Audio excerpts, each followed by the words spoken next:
Mi nombre es Servita Argumeo Tineo, soy de provincia de La Marco, tengo 29 años.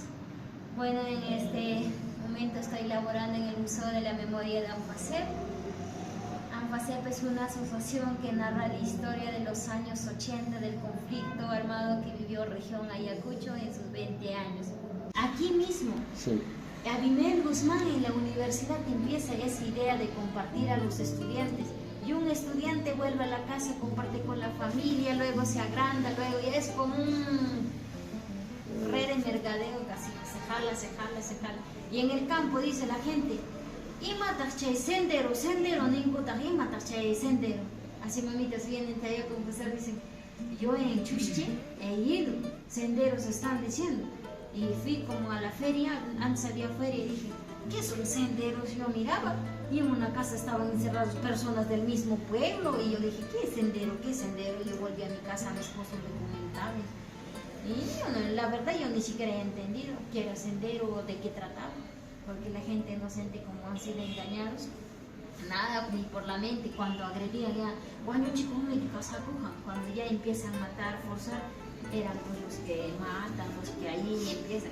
Y después de ese sendero que te mataba dejaban un cartelito, si es que tú sigues así, morirás así. Así mueren explotadores, soplones, y empezaban carteles, colgados, ahí. Y la gente, ¿qué hacía? Preferían quedarse callados, más no hablaban.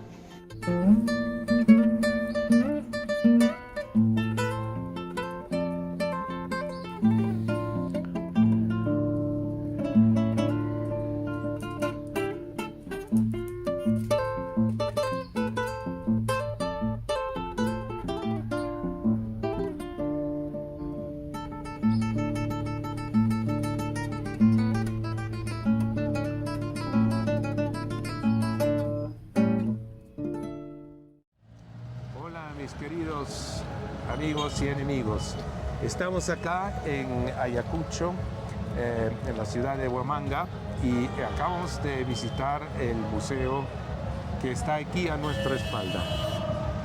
Tú sabes que es una cosa tan pequeña, pero tan sentida, sí, ¿no? Con una niña que nos ha hecho una explicación que es la explicación más viva que he escuchado en todos estos años sobre ese periodo, pero sí es interesantísimo cómo 35 años, 30, 40 años después, aquellos que fueron tocados directamente no pueden olvidarlo, sí, ¿no? Y sí, digamos, son heridas que tenemos que hacer un esfuerzo por comprender y restregar. A mí me parece que como aquí en Ayacucho sí lo quieren olvidar. Ese museo está a la periferia. Observamos lo que es el museo, ¿no? Abajo lo han alquilado para una quiropráctica. Acá, bueno, tenemos un restaurante y vemos aquí la calle popular donde está este museo a la memoria, ¿no?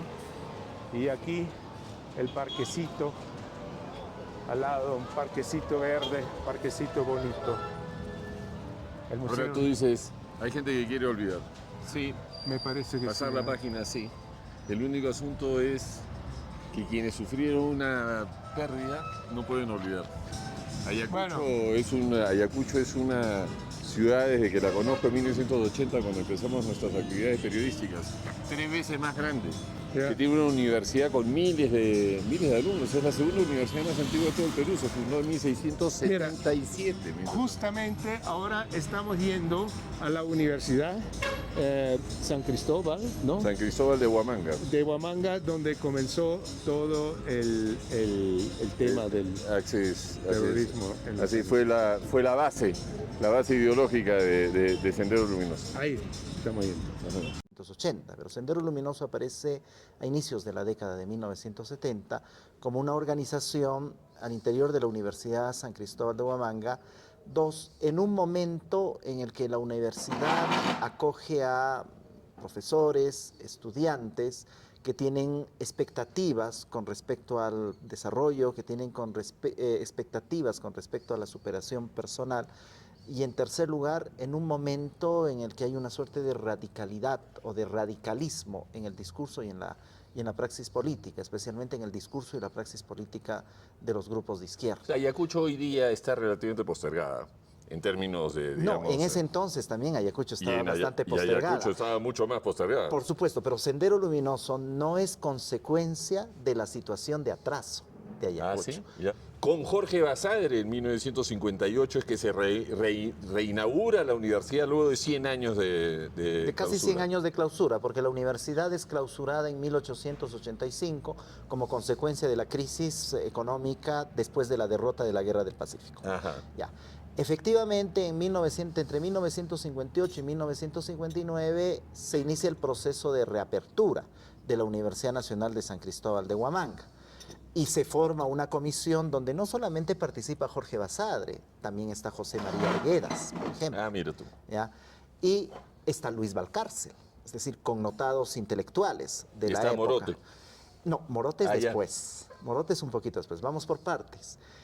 Cuando se reabre la universidad, no solamente se la reabre con la intención de que en Ayacucho funcione una Casa Superior de Estudios Universitarios, sino básicamente con la idea de que la universidad contribuya al desarrollo de la región. Es decir, que la universidad forje profesionales ad hoc para las necesidades de la región y que estos profesionales contribuyan con la superación de la situación de letargo en la que se encontraba la región. Por eso se crean carreras como obstetricia, enfermería, antropología, ingeniería rural. Cuando se reabre la universidad no hay derecho, no hay economía. Se crean las carreras que son necesarias para el desarrollo de la región. Es el resultado de un diagnóstico. Debe haber sido una de las pocas instituciones que responden a un diagnóstico previo. Y en segundo lugar, la universidad se reabre como una universidad piloto que implementa muchas modificaciones en el sistema universitario. Cursos por créditos, semestres de 4 meses, etcétera, examen de admisión por competencias, etcétera. Y para administrar la universidad, ni bien reabierta, el Estado peruano contrata a un marino que ha tenido experiencia en gestión universitaria en los Estados Unidos, que se ha formado como marino y al mismo tiempo se ha formado como administrador universitaria, que es Fernando Romero Pintado. Fernando Romero Pintado se convierte en el rector de la reapertura y él es el que empuja el desarrollo de la universidad en esta segunda etapa. Y entre los muchos profesores que trae Fernando Romero está Efraín Morote Vez, que en esa época, estamos en 1959, estamos en 1960, es un connotado antropólogo con estudios sobre folclore. Y Morote se hace cargo precisamente de los estudios de letras. Y arranca la universidad además con un ímpetu y arranca la universidad, manera... por supuesto, ya arranca la universidad, por ejemplo, con un cuerpo docente formado básicamente por destacados intelectuales nacionales. Está Julio Ramón Ribeiro, está Osvaldo Reynoso, está Gustavo Gutiérrez. Una universidad de lujo. Claro, como los primeros profesores en la Facultad de Letra y también con profesores provenientes del extranjero. Don Suidema, que viene de Dinamarca, por ejemplo. ¿Ya? Pero la universidad también acoge a un conjunto de intelectuales provincianos. En los años 60 la universidad acoge a un conjunto de intelectuales provincianos quienes transforman a la universidad en un proyecto de vida. Es decir, mientras estos intelectuales nacionales y los profesores extranjeros tienen una corta estadía y luego se retiran, estos intelectuales provincianos convierten a la universidad en su proyecto de vida y se quedan en la universidad, en vida universitaria. Y la universidad además empieza a acoger estudiantes que no solamente provienen de la región de Ayacucho, sino de departamentos vecinos. Tenemos estudiantes provenientes de Ica, estudiantes provenientes de Huancavelica, de la Sierra Central, de la zona de Andahuaylas, de la zona de Apurímac, incluso estudiantes provenientes de Arequipa. ¿Por qué? Porque es una universidad piloto con un perfil completamente distinto. ¿Y cuántos alumnos llegó a tener? No tengo las cifras exactas, pero a lo largo de la década de los 60, la población de la universidad se va incrementando exponencialmente. Y la sola presencia de universitarios en una ciudad como Ayacucho transforma la dinámica urbana. Aparecen nuevos negocios, nuevas actividades comerciales relacionadas con la demanda de la universidad, restaurantes, casas de hospedaje, sitios de recreación para docentes y universitarios, etcétera. Es decir, una dinámica que está plenamente vigente ahora. Y es una dinámica que está plenamente vigente ahora, en tanto desde los años 60 Huamanga, entre otras cosas, es una ciudad universitaria, muy vinculada al funcionamiento de su ¿Y qué pasó entonces, a su juicio? Bueno, ¿Por entonces, qué esta ilusión de esta gente tan ilustre de Balcarces, en fin, una idea tan práctica en suma? ya. ¿No? Y este ímpetu ¿Qué universitario. es lo que sucedió? Entonces, en la Universidad de Huamanga tenemos un grupo de profesores provincianos, intelectuales provincianos, que hacen de la universidad su proyecto de vida. Y tenemos un conjunto de estudiantes, muchos de ellos provenientes de la zona rural, de las comunidades campesinas, que vienen a estudiar con la idea de ser profesionales y superar una situación de pobreza. Para eso se Ya, creó la universidad. ya. Y es el momento, para eso precisamente se creó la universidad, pero es el momento de la presencia de doctrinas, de ideas radicales, de izquierda. En el pleno conflicto, dice usted, de la En los Guerra años Fría. 70, en pleno conflicto de la Guerra Fría. Por ejemplo, cuando la Unión Soviética ha tomado un distanciamiento de la China. Muy bien. Y se perfilan a nivel mundial dos bloques socialistas, el bloque socialista prosoviético y el bloque socialista prochino. Y entonces se van afilando, digamos, las doctrinas ideológicas de los maoístas y los trotskistas. Exacto, ese conflicto político ideológico tiene sus repercusiones entre los grupos de profesores y de estudiantes de la Universidad de Huamanga. Digamos, en los años 70 es normal que no solamente en la Universidad de Huamanga, sino en otras instituciones educativas y también instituciones de educación universitaria, haya una suerte de simpatía o de filiación por las ideas de izquierda. Sí. Entonces, algunos son procubanos, otros se decantan por las posturas prosocialistas de la Unión Soviética, otros se decantan por las posturas comunistas prochinas. Entonces, en la Universidad de Huamanga ocurre ese conflicto ideológico entre los que abrazan la tendencia pro-moscovita y los que abrazan la tendencia pro-pequinesa. Y este último grupo es el grupo un poquito mayoritario. En realidad ahí es el aparece la mayoritario. figura de Guzmán. Ahí aparece la figura de Guzmán, que en realidad toma un par de activos, por llamarlos universitarios claves, el comedor y... Claro, vamos por partes. A fines de los años 60, y estamos en 1968, 69, 1970, son los años de la dictadura de Velasco, el conflicto se resuelve en Huamanga. Un buen grupo de profesores universitarios, de estos intelectuales provincianos, abraza la tendencia pro-moscovita y se convierte en una suerte de tendencia hegemónica al interior de la universidad. Ahí están también los estudiantes, decía, muchos de ellos provenientes de las comunidades campesinas, que creen porque que captura el centro federado, porque captura, el comedor. en primer lugar, las instituciones que usted ha mencionado, o las oficinas que usted ha muy mencionado, bien. personal y bienestar. Y a partir ya. de ahí controla personal, la plana Muy docente, bien. bienestar, los servicios de comedor y residencia. Muy bien. Pero además están los estudiantes que tienen la idea de superarse mediante la educación, pero, digamos, en una sociedad donde todavía hay racismo y exclusión, la superación no es tan viable, no es tan efectiva en términos pragmáticos. Ellos tampoco quieren retornar a sus comunidades campesinas, es decir, la movilidad social por la que atraviesan estos estudiantes se ve obstaculizada por el racismo y la exclusión, y los estudiantes aparecen como... económica. Y por la crisis económica, claro, y es la crisis del petróleo. Es decir, tenemos a los profesionales saliendo, los jóvenes profesionales graduándose de la universidad. Saliendo, pero sin conseguir la materialización de esas expectativas de progreso, sin conseguir empleos adecuados que le permitan materializar esas expectativas de progreso. Entonces son estudiantes desubicados, llamémoslo así, en el buen sentido de la palabra. Ahora, ¿Cuál es la solución ahí? ideología. Para cerrarla ahí entra la ideología. ¿Cuál es la solución ahí? Abrazar una ideología radical pro-pequinesa que considera que la transformación del mundo pasa por el conflicto, el conflicto armado. Ese tránsito de soy un estudiante y voy a graduarme de profesional porque tengo la ilusión de ser un ingeniero, etcétera. O un profesor. O un profesor, ¿no? A empuñar un cuchillo y pasarle digamos, pasar al homicidio en suma, ¿no? Ajá. ¿No? Esa violencia, porque habían los otros grupos marxistas en esa época que también, por supuesto, hablaban de la lucha armada, etcétera, etcétera, pero no pasaron a los hechos, ¿no? Exacto.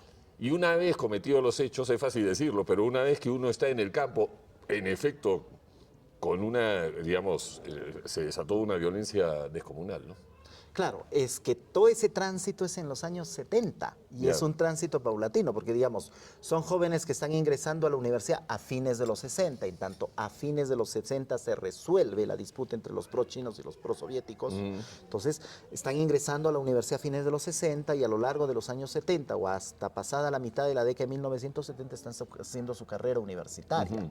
¿En qué momento? Bueno, y en todos esos años, una vez que se ha resuelto la disputa entre los pro-chinos y los pro-soviéticos, y una vez que incluso al interior de los pro-chinos se ha resuelto una disputa interna entre el grupo de Saturnino Paredes y el grupo de Abimael Guzmán, entonces en los años 70 se afianza Sendero Luminoso. El antropólogo Carlos Iván de Gregori habla algo así como un asteroide que se encierra en sí mismo y gana poder. Se afianza Sendero Luminoso. Para ese entonces estos jóvenes están terminando la carrera, están incursionando en el mercado laboral, no ven satisfechas sus expectativas y abrazan, ya al culminar la década de 1970, abrazan una ideología que en ese momento considera que el conflicto armado ¿Y usted ha es tenido es decir, oportunidad? una ideología que se ha radicalizado en el proceso. Es decir, la solución de las disputas entre los pro-chinos y los pro-moscovitos, más la solución de las disputas internas, lleva no solamente a que el grupo adquiera poder, sino que el grupo radicalice el discurso ideológico. Y el resultado de esa radicalización es esa situación de extrema violencia que usted acaba de describir, que se manifiesta a partir de 1980.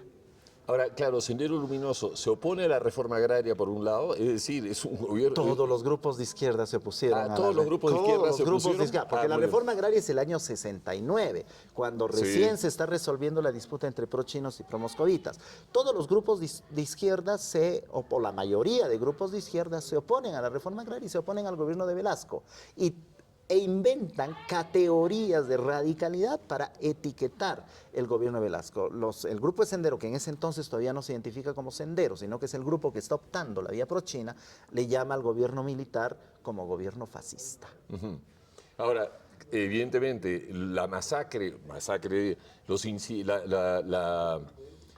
la represión en Huanta de 1969 por la gratuidad de la enseñanza, creo que fue un factor que marcó con sangre, ¿no? El espíritu rebelde, ¿no? Vayamos por partes. Siempre se ha mencionado que fue Sendero Luminoso el que estuvo detrás de ese movimiento, 1969, junio de 1969. Ya. Lo cual es completamente falso, porque en 1969 Sendero todavía no existe. Es decir, todavía se está resolviendo la disputa entre los pro-chinos y los pro-soviéticos, y al interior de los pro-chinos se está resolviendo la disputa entre el grupo liderado por Saturnino Paredes y el grupo liderado por Abimael Guzmán. La disputa se resuelve recién a inicios de los 70. Exacto. Ya, entonces, ahora, ese es un movimiento que efectivamente demanda la gratuidad de la enseñanza, es una respuesta frente a un decreto supremo dado por el gobierno de Velasco que recorta la gratuidad de la enseñanza. Es decir, y el movimiento es muy fuerte. ¿Por qué? Porque es la educación, la idea de que la educación es sinónimo de progreso. Por eso es que el movimiento es muy fuerte. ¿Hay cifras precisas de cuántos muertos? No se sabe exactamente, las cifras oficiales hablan que en Huanta hubo aproximadamente 20 fallecidos, pero la memoria popular señala que fueron muchísimo más. No tenemos unas cifras exactas, pero hay una cosa que sí quiero destacar, y esta es la hipótesis de Carlos Iván de Gregori. Muchos de los jóvenes escolares que salen a protestar tanto en Huanta y en Ayacucho en 1969, digamos, adquieren una suerte de experiencia política. Claro. ¿No? O experiencia en movilización social. Esos estudiantes terminan la secundaria y en el 70, 71, 72 están ingresando a la universidad. Y están ingresando básicamente al programa de educación, que era un programa que posteriormente Sendero llega a controlar. Entonces están ingresando con la idea de ser profesores y de lograr esa movilidad social. Entonces terminan de estudiar más o menos el 75, 76, 77, tienen ese problema de la movilidad social y de la frustración de las expectativas que le expliqué hace un momento. Durante el proceso de su formación profesional se empapan con la ideología radical y a fines de los años 70, cuando Sendero anuncia que va a iniciar la lucha armada, son ellos los que integran el grupo. Ahora, ellos, una vez culminada la formación universitaria, se van a trabajar a las zonas rurales, a las escuelas. Como profesores. Como profesores. Y en la hipótesis de Carlos Iván de Gregori, y esto ha sido repetido también por la Comisión de la Verdad, ellos constituyen una suerte de correa de transmisión de las ideas de Sendero entre el grupo y los sectores, y los pobladores, los determinados pobladores que en un momento apoyan al grupo, ¿no?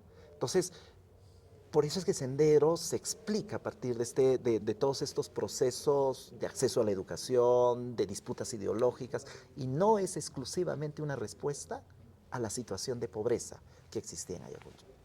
Porque claro, efectivamente el hijo de Efraín, Osman, fue antropólogo.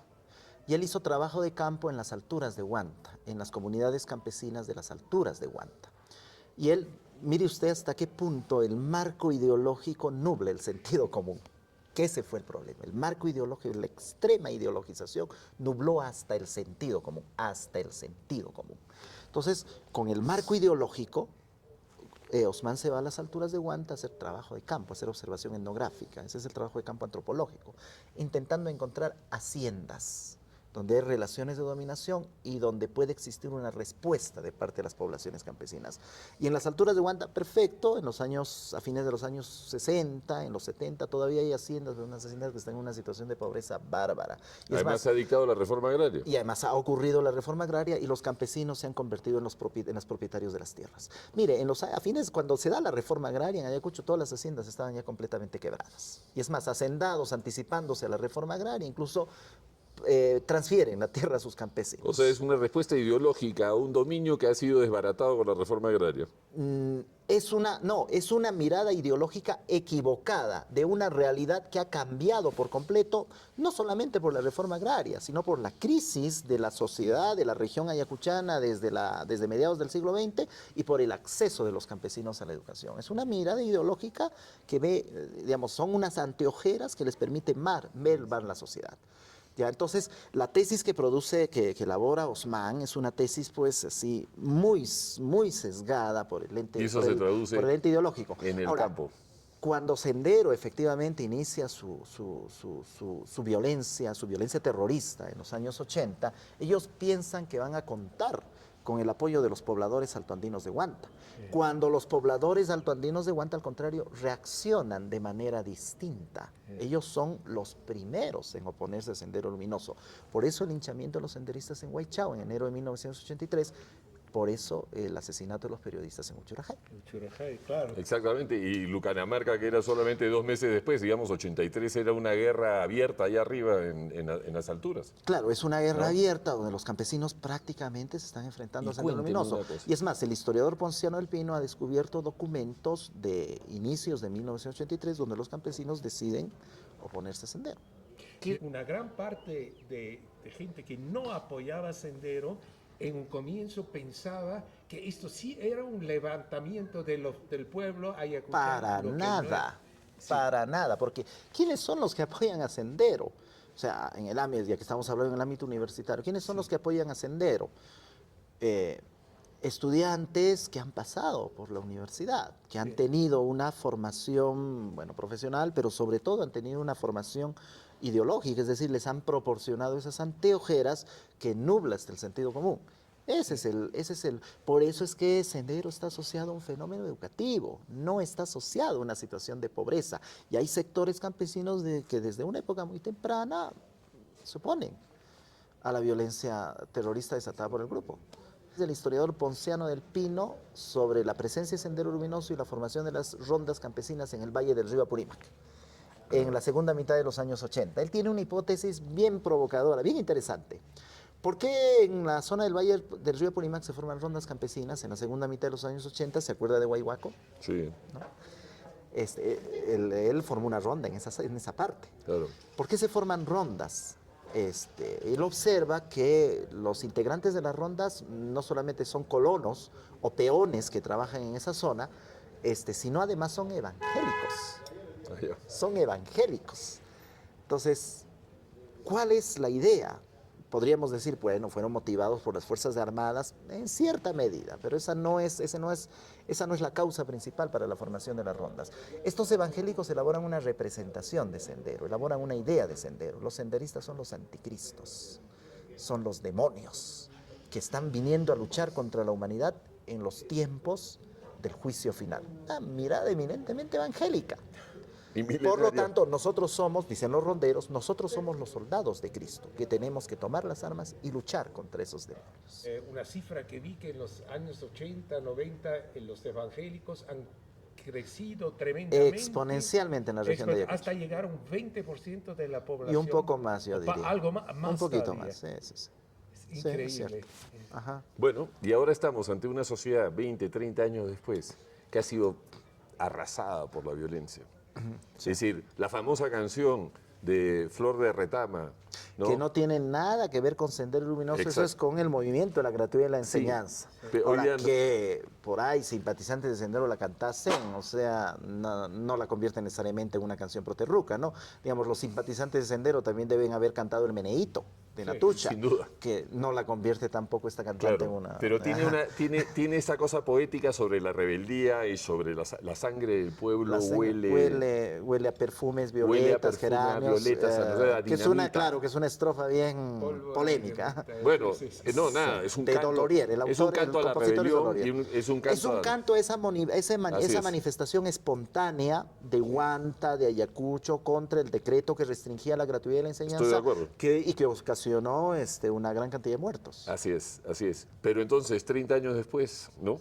Ese olor a 50 dinamita. años después del todo el movimiento mundo de está reconocimiento. aquí en Ayacucho, en Huamanga y en tantas comunidades. No hay quien no haya levantado un muerto, ¿no? Propio. El problema es, digamos, una de las herencias de la violencia, no solamente a nivel de la universidad, una de las herencias nefastas de la violencia, no solamente a nivel de la universidad, sino de la sociedad regional, es que perdura la descomposición del tejido social. Lo que me comentaba hace un rato, ¿no? Esa situación de inseguridad, esa situación de duda que se vivía en los años 80, ha generado una desconfianza hacia las otras personas, de tal forma de que se han roto las redes de solidaridad. Es decir, yo tengo ya bastante duda, tengo bastante reticencia de acercarme a usted porque puede ser una cosa comprometedora y viceversa. ¿Y cómo la tipificaría la nueva generación de estudiantes que están acá Bueno, en la universidad? estamos en un... Son ideologías. No, para nada, es que estamos en un contexto de posguerra fría, Sí. donde, digamos, hay un mundo unipolar y donde, digamos, hay un solo discurso, donde más o menos hay un discurso con ciertos matices. Lo que yo observo en los estudiantes es un fuerte pragmatismo, es decir, el interés de acabar la carrera, de acabar los estudios e insertarse inmediatamente en el mercado laboral. Mire, desde la época de la finalización de la violencia política casi no hemos tenido manifestaciones ideológicas, manifestaciones políticas ideológicas, ni manifestaciones políticas partidarias en la universidad. En esta institución casi no anida. Los La partidos semana pasada lo hubo que- un paro. Sí, pero es un paro organizado por el Frente de Defensa. Ah, muy bien. No por los los estudiantes. Un paro organizado por el Frente de Defensa frente al abandono en la que está la carretera de los Libertadores. Pero Que acá, está en un estado claro, desastroso. por ejemplo, hace 10 o 15 años atrás, a nivel nacional empezó a discutirse el asunto del Movadef. Sí. Y se señaló que en algunas universidades habían encontrado presencia del Movadef. En ¿Qué Huamanga, en San Cristóbal de Huamanga, no teníamos presencia del Movadef. En Ayacucho había presencia del Movadef, pero no era en esta universidad, sino en una universidad privada. Ay. Eso es el Movadef para que, se considera como los herederos de... Se considera, claro, pero El no, sendero. pero repito, no lo teníamos en esta universidad, sino en una universidad privada. ¿Usted considera que hay algún tipo de reflejo me refiero a la violencia del inicio del gobierno de Dina Boluarte cuando cae Pedro Castillo y tenemos las Y muertes cuando acá? ocurrieron las protestas con la cantidad de muertos registrados. Claro, y de pronto sale las Fuerzas Armadas y de pronto tenemos Se activó la nuevamente- memoria porque la gente decía, está pasando lo mismo que en los años 80. Se activó la memoria. ¿Y está pasando lo mismo? ¿Y está pasando lo mismo, usted diría? Bueno, por la... Es decir, bueno, las instituciones estamos reaccionando de la misma manera. claro, porque no se está haciendo una investigación a profundidad de las muertes de estas personas que salieron a protestar. Ujú. También hasta ahora, al menos el caso está quedando impune. Ujú. No hay responsables. O sea, Hasta la ahora impunidad genera una erosión en la confianza y... genera una erosión, genera un malestar entre la Ujú. población, genera una desconfianza en las instituciones, genera la no credibilidad del sistema democrático. No es la no credibilidad de malas autoridades o de ciertas instituciones que funcionan mal. Finalmente es la no credibilidad del sistema democrático. Entonces aparece un personaje que te dice, mira, yo te voy a solucionar todo esto, no te preocupes, vamos a hacer esto. Y la voluntad popular manifestada en el voto se inclina hacia esas tendencias. ¿Usted descarta, o sea, podría presentarse otro fenómeno de violencia? Así como el fenómeno de la violencia en los años 80, no, porque puede haber desconfianza frente a las instituciones. El tejido social puede estar completamente dañado. Puede haber una situación de pobreza que ha aumentado en los últimos años con la crisis económica. Puede haber una oposición tenaz ante el régimen político, ante el gobierno, ante el sistema democrático. Pero, digamos, esa experiencia de Sendero, esa brutalidad, ese terrorismo de los años 80, yo creo que ha penetrado en lo profundo de los ayacuchanos y se está transmitiendo a las siguientes generaciones. O sea, esa experiencia del terrorismo que ha destruido el tejido social, las instituciones, ha generado más de 69.000 fallecidos en el país. Yo pienso que ha penetrado en la profundidad y en cualquier circunstancia generaría un rechazo. Y sin embargo, dígame, ¿usted es optimista o pesimista? Pese a todo, soy optimista. Yo pienso que las cosas pueden mejorar, pero cuando abro el periódico o prendo los canales de televisión en la mañana, vuelve mi pesimismo. Entonces, prefiero ver CNN o un buen partido de fútbol en la mañana. O las Olimpiadas. O las Olimpiadas que han empezado hoy día. Claro. Oiga, Nelson, muchísimas gracias. Bueno, Dios mío, muy amable, maravilloso. Muchas gracias. Me han hecho hablar demasiado. No.